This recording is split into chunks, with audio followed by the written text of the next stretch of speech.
ಇದೆ. ಎಲ್ಲರೂ ಸ್ನೇಹಿತರು ಮಾಡಿರುವಂತ ಸಿನಿಮಾಗಳು ಕೆಲಸ ಅಷ್ಟಿದೆ.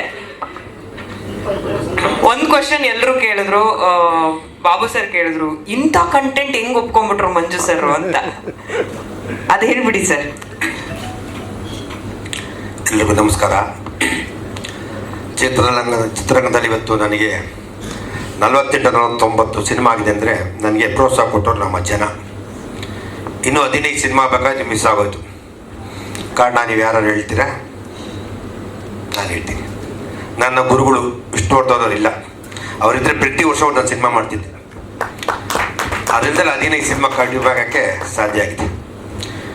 ಆಮೇಲೆ ನಾನು ಚಿತ್ರರಂಗಕ್ಕೆ ಬಂದಾಗ ನಾನು ಬಿಸ್ನೆಸ್ ಮ್ಯಾನ್, ವ್ಯಾಪಾರ ಲಾಭ ಬರುತ್ತೆ ಅಂತಲೇ ಅನ್ಕೋತೀನಿ. ಚಿತ್ರರಂಗ ಬಂದಾಗ ಹೆಸರು ಗೌರವ ಎಲ್ಲ ಕೊಟ್ಟಿದೆ. ಎಲ್ಲೋದ್ರೂ ನಮ್ಗೆ ಗುರ್ತಿಸ್ತಾರೆ. ನಾನು ಸಿನಿಮಾನ ವೃತ್ತಿ ಮಾಡ್ಕೊಂಬಿಟ್ಟೆ. ಇವತ್ತೇನಾರು ನಾನು ಸಿನಿಮಾ ರಂಗದಲ್ಲಿ ಇಲ್ದಲೇ ಇದ್ದಿದ್ರೆ ನಮ್ಮ ಚೇತು ಇದಾರಲ್ಲ, ಬಿಸ್ನೆಸ್ ಮ್ಯಾನ್, ಅವ್ರು ನಾಳೆ ಬೆಳಿಗ್ಗೆ 10 ಪಿಕ್ಚರ್ ಸ್ಟಾರ್ಟ್ ಮಾಡ್ಬೋದು. ಆ ಶಕ್ತಿ ಇದೆ. ನಮ್ಮ ರಮೇಶ್ ರೆಡ್ಡಿ ಹತ್ರದವರು 10 ಪಿಕ್ಚರ್ ಒಟ್ಟೆ ಟೈಮ್ ಸ್ಟಾರ್ಟ್ ಮಾಡೋ ಶಕ್ತಿ ಇದೆ. 10 ಪಿಕ್ಚರ್ ಆಡ್ತಾರೆ, ಒಂದೊಂದು 10 ಕೋಟಿ ಅಂದರೆ ಒಂದು 150 ಕೋಟಿ ಆಗ್ಬೋದು ಅಂತ ಶಕ್ತಿ ಇದೆ ಅಲ್ಲಿ. ತುಂಬ ಜನ ನಮ್ಮ ಚಿತ್ರರಂಗನ ನಂಬ್ತಾರೆ, ಗೌರವಿಸ್ತಾರೆ, ಪ್ರೀತಿಸ್ತಾರೆ. ಅದನ್ನು ನಮ್ಮಲ್ಲ ಉಳಿಸ್ಕೊಳ್ಳಲ್ಲ ಕೆಲವರು. ಒಬ್ಬ ರೈತ ತಾನು ಬೆಳೆ ಬೆಳಿಬೇಕು ಅಂದರೆ ಏನು ನಂಬ್ತಾನೆ ಅಂದರೆ ಮಳೆ ನಂಬ್ತಾನೆ. ನಾನು ಅದೇ ರೀತಿ ನನ್ನ ಮಗನ ಬೆಳೆಸಬೇಕು ಅಂತ ನಾನು ನಿರ್ದೇಶಕರು ಮಾತ್ರ ಕರೆದೆ. ಕಲಾವಿದರು ಬಂದಾಗ ಕೆಲವರು ಹೃದಯಪೂರ್ವಕವಾಗಿ ಏನೋ ಕರ್ಣ ಕಾಟಾಚಾರಕ್ಕೆ ತುಂಬ ಜನ ಇದ್ದಾರೆ ನಮ್ಮ ಚಿತ್ರದಲ್ಲಿ. ನಾನು ಸುಮಾರು 50 ಸಿನಿಮಾ ಆರ್ಡರಿ ಮಾಡಿಲ್ಲ. ಮಮ್ಮಟಿ, ಕಮಲ್ ಹಾಸನ್, A.R. ರೆಹಮಾನ್ ಈ ಥರದರ ದುಡ್ಡಿಟ್ಟು ಸಿನಿಮಾಗಳು ಮಾಡಿದ್ದೀನಿ. ಅಂದರೆ ನನಗೆ ಒಂದು ಭಗವಂತಿಗೆ ದುರಾಂಕಾರ ಇವತ್ತು ಕೊಟ್ಟಿಲ್ಲ, ಕೊಡೋದು ಬೇಡ. ಚಿತ್ರರಂಗದಲ್ಲಿ ನಾನೆಲ್ಲ ತುಂಬ ಜನಕ್ಕೆ ಸಹಾಯ ಮಾಡಿದ್ದೀನಿ.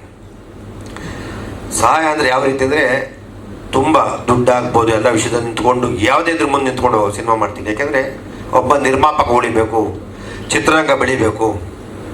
ಚಿತ್ರರಂಗ ಬೆಳೆದ್ರೆ ನಮ್ಮ ಇಂಡಸ್ಟ್ರಿ ಎಲ್ಲ ಚೆನ್ನಾಗಿರ್ತದೆ. ಅದು ಕೆಲವರಿಗೆ ತುಂಬ ಕೃತಜ್ಞತೆ ಕಡಿಮೆ ಇದೆ.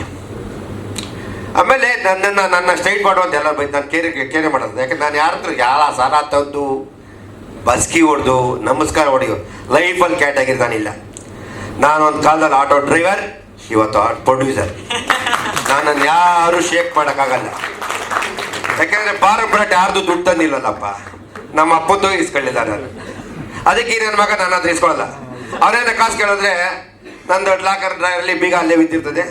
ತೊಗೊಂಡ್ರೆ ಅವರ ನಮ್ಮಮ್ಮ ನನ್ನ ಹೆಂಡ್ತಿದ್ರು ಹೇಳ್ತಾರೆ, ಇಲ್ಲಮ್ಮ ನೀನು 500 ಸಾವಿರ ಕೊಟ್ಟು. ನಾನು ಈ ಡಬ್ಬಾ ನನ್ನ ಮಗನ ಯಾರು ಇವನು 500 ಸಾವಿರ ಒಂದು 5,000 50,000 ತೊಗೊಂಡೋಗಂದ್ರೆ ನನಗೇಂತ ಕಾಸು, ನನಗೇನು ಖರ್ಚು ಅಂತ ಏನು ಮಾಡಲಿ. ಈಗ ಅವ್ನಿಗೆ ನಾನೇನು ಮಾಡ್ತಿದ್ರೆ ಅವ್ನ ಗಾಡಿ ವಾರಕ್ಕೆ ಒಂದ್ಸತಿ ನಾನೇ ಫುಲ್ ಟ್ಯಾಂಕ್ ಮಾಡಿ ಇಟ್ಬಿಡೋದು. ಇದು ಅಪ್ಪನ ಖರ್ಚಾಗ್ಬಿಡ್ತೀನಿ. ಯಾವುದೋ ಪೃಥ ವಾತ್ಸಲ್ಯ ಐತಲ್ಲ ಮಗೊಂದು ಆ ಥರ ಆಗ್ಬಿಡುತ್ತೆ ನಮಗೆ. ನಾನು ಹೇಳಿದೆ ಆಮೇಲೆ ತುಂಬ ಜನ ಶ್ರೇಯಸ್ಗಿದಾರಲ್ಲ ಫ್ರೆಂಡ್ಸು, ಏನೋ ನಿಮ್ಮಪ್ಪ ನನ್ನ ಮಗ ಕಾಸೆ ಖರ್ಚು ಮಾಡಲ್ಲ ಅಂತಾನೆ. ಅವ್ರಿಗೆ ದುಡ್ಡು ವ್ಯಾಲ್ಯೂ ಗೊತ್ತಿಲ್ಲ. ಅವ್ರ ಅಪ್ಪನ ಕಳಿಬೇಕು ಅಂತ ಎಷ್ಟೋ ಜನ ಸ್ನೇಹಿತರು ಫ್ರೆಂಡ್ ಅವರೇ. ಕೆಲವರು ಏನಂತಾರೆ, ನಿಮ್ಮಪ್ಪ ಏನಮ್ಮ ಒಂದು 10 ಕೋಟಿ 15 ಕೋಟಿ ಖರ್ಚು, ನಾಳೆ ಬೆಳ್ಳಿಗೆ 25 ಕೋಟಿ ಖರ್ಚು ಮಾಡ್ತೀನಿ, ಟುಮಾರೋ ಮಾರ್ನಿಂಗ್ ನಾನು ಸಿನಿಮಾ ಗೆಲ್ಲಿಸ್ತಿದ್ದೆ ಯಾರೋ ಒಬ್ಬ ಬಂದು ಹೇಳಿ.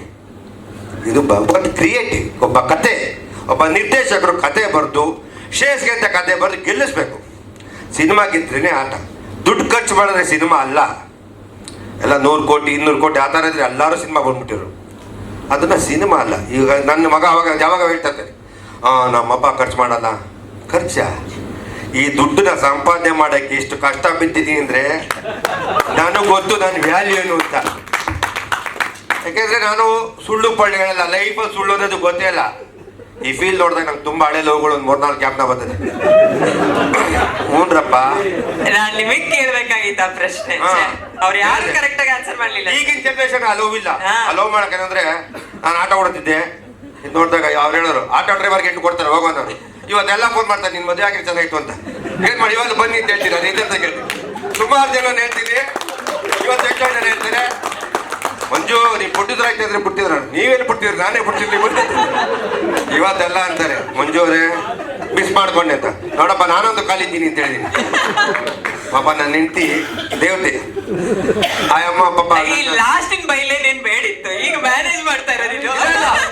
ಇಲ್ಲ, ನನ್ನ ಹೆಂಡತಿ ಗೊತ್ತು. ನನ್ನ ಹೆಂಡತಿ ಏನಂತಾರೆ ಅಂದ್ರೆ, ರೀ ಏನಮ್ಮ ನಿಮ್ಗೆ ಇಬ್ರು ಮಕ್ಕಳವ್ರೆ ಎಲ್ಲರೂ ಇದ್ದಾರೆ, ಇದ್ದೇ ಮದುವೆ ಹಾಗೆ ಇರ್ತದೆ. ಒಂದು ಗಂಡು ಒಂದು ಹೆಣ್ಣು. ರೀ ಯಾರ ಇಂಥವ್ರು ಕೊಡೋರಂತೆ. ಕೆ ಮಂಜು ಬ್ರ್ಯಾಂಡ್ 100 ಜನ ಕ್ಯೂ ನಿಂತ್ಕೋತಾರಪ್ಪ ಅಂತ ಇದೇ ಮಾತಂದೆ. ಕೆ ಮಂಜು ಬ್ರ್ಯಾಂಡ್ 100 ಜನ ಕ್ಯೂ ನಿಂತ್ಕೋತಾರೆ. ಗಂಡು ಮಗು ಕೊಡಕ್ಕೆ ಮಗಳು ಕೊಡಕ್ಕೆ ನೀನು ಹೆದರ್ಬೇಡ ಅಂದೆ. ನೀನು ತರಲೆ ಮಾತಾಡು ಅಂತ ಹೇಳೋರು. ನನ್ನ ಮಗಳು ಇಟಾಲಿಗೆ ಹೋದ್ಲು. ಇಟಾಲಿಗೆ ಹೋದಾಗ ಯಾರೋ ಫ್ರೆಂಡ್ ಆದರು, ಅವ್ರ ವೈಶ್ಯಾಸು.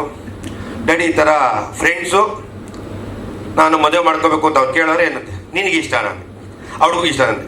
ಕರೆದೆ, ಏನಮ್ಮ ಅಂತೆ. ನಾವು ಗೌಡ್ರು ಮಾಂಸ ನೀವು ತಿನ್ನಲ್ಲ, ಶೆಟ್ರು ತಿಂತಿಲ್ಲ ಅಂದೆ. ತಿನ್ನಲ್ಲ ಸರ್. ತಿಂತೀನಿ ಅಂದರೆ ಕರ್ಕೊಂಡೋಗ್ರಪ್ಪ ಅಂದೆ. ಅದ್ದೂರಿಯಾಗಿ ಅವ್ರಿಗೆ ಏನು ಬೇಕು ಅಚ್ಚುಕಟ್ಟಾಗಿ ಮದುವೆ ಮಾಡಿಕೊಟ್ಟೆ. ನಮ್ಮ ಮಗಳು ಹ್ಯಾಪಿ ಆಗಿದ್ದಾರೆ, ಖುಷಿ. ಯಾಕೆಂದರೆ ಇವತ್ತಿನ ಜನ್ರೇಷನ್ ಅವ್ರಿಗೆ ಗೊತ್ತಿದೆ, ನಾವು ಸುಮ್ಮನೆ ನಮ್ಮ ಮರ್ಯಾದೆ ನಮ್ಮ ಯುಗೋಗೆಲ್ಲ ನಾವು ಮಾಡಬಾರ್ದು. ನನಗಿಲ್ಲ ಬಂದಿರೋ ಡೈರೆಕ್ಟ್ರೆಲ್ಲ ತುಂಬ ಆತ್ಮೀಯರು, ನನಗೆಲ್ಲ ತಮ್ಮದಿರು ಸಮಾನ. ಇವರೆಲ್ಲ ಸಿನಿಮಾ ಮಾಡೋಕ್ಕೆ ಶ್ರೇಯಸ್ಗೆ ನನಗಾಸೆ. ಯಾಕೆಂದರೆ ಎಲ್ಲ ಶ್ರೇಯಸ್ಗಿಂತ ಮಂಜೂರು ಪ್ರೀತಿಸ್ತಾರೆ, ನನಗಿಂತ ಶ್ರೇಷ್ಠ ಹೆಚ್ಚು ಪ್ರೀತಿಸ್ತಾರೆ. ಅವ್ನು ಮಾತಾಡ್ತಿದ್ದೆ ಯಾವುದೋ ಸ್ವಾಮೀಜಿ ಥರ, ಯಾವುದೋ ಮಣಿ ಹಾಕೊಂಡ್ಬಿಟ್ಟೆ. ಯಾವ ಕಿತ್ತಿರ್ತೀನಿ ಗೊತ್ತೈತೆ, ಯಾವ ಮಣಿ ಹಾಕ್ಕೊಂಡು ಯಾವುದೋ ನಾಮ ಇಕ್ಕೊಂಡು. ನಾನು ಅದು ಸ್ವಾಮೀಜಿಗೆ ಮಾಡ್ಕೊಂಡು ನಾನು ಭಯ ಆಗ್ಬಿಟ್ಟಿದ್ದೆ. ಅದೇ ಬೇರೆ ಸ್ವಾಮೀಜಿ ಆಯ್ತಾನ. ನಿಮ್ ಡೆಡ್ ಆಪೋಸಿಟ್ ಸರ್ ಅವರು. ಇವ್ರ ಅಪ್ಪ ಏನೂ ಮುಟ್ಟಿಲ್ಲ, ಇವನೇನು ಮುಟ್ಟಿಲ್ಲ. ನಾನೇನ್ರಿ ಹೇಳಂದ, ಆಡು ಮುಟ್ಟದ ಸೊಪ್ಪಿಲ್ಲ ಅವರಪ್ಪ. ಇವನೇನು ಮನೆ ಏನೋ ಸೊಪ್ಪು ಮುಟ್ಬಿಟ್ಟು ಏನು ಮುಟ್ಟಿಲ್ಲ. ನಾನು ರವೀಶ್ ಬಾಸ್ ಒಂದೇ. ನಮ್ಮ ಬಾಸ್ ಆ್ಯಕ್ಚುಲಿ ಬರಬೇಕಾಯ್ತು ಹೈದ್ರಾಬಾದಲ್ಲಿ, ರವಿ ಸರ್. ಯಾಕೆಂದರೆ ನಾನು ರವಿ ಸರ್ ತುಂಬ ಗೌರವ ಪ್ರೀತಿಸ್ತೀನಿ. ಅವರು ನಮ್ಮ ಥರ ಸ್ಟ್ರೈಟ್ ಫಾರ್ವರ್ಡ್, ಮಕ್ಕದ ಮೇಲೆ ಹೊಡ್ತೀವಿ ಹೇಳ್ತಾ ಇರ್ತಾರೆ. ಯಾವುದೋ ಶೂಟಿಂಗಲ್ಲಿ ಅವರು ನನ್ನ